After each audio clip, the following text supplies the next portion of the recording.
জগন্নাথ, বলভদ্র ও সুভদ্রার মুখ আলোর উপর ফুটিয়ে তুলেছেন রানাঘাটের এক গৃহবধূ। নদিয়ার রানাঘাটের 16 নম্বর ওয়ার্ডের বাসিন্দা শতাব্দী মণ্ডল সংসারের কাজকর্ম সামলেই গত 3 বছর ধরে মেকআপ আর্টিস্ট হিসেবে কাজ করছেন।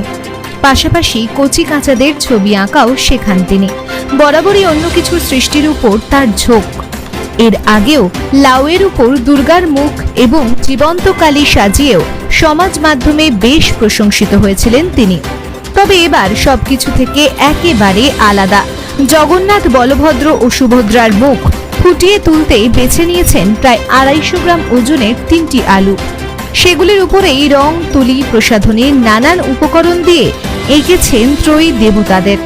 শুধু রঙের ছোঁয়ায় মুখের আদল তৈরি করাই নয়, সাজসজ্জার সরঞ্জাম দিয়ে সাজানো হয়েছে তাদের।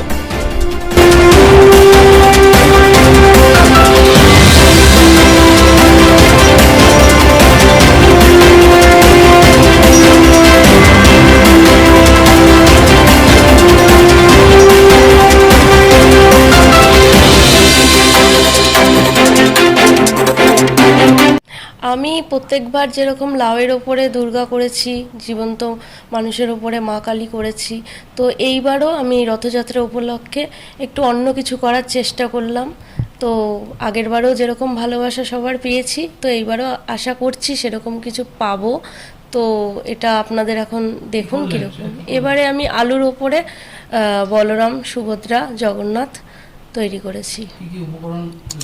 উপকরণ বলতে আমার রং, তুলি, তারপরে সাজার জিনিস, তারপরে এছাড়াও ঠাকুরের জামা কাপড় যা যা লাগে সমস্ত কিছু দিয়েই আমি এটা তৈরি করার চেষ্টা করেছি।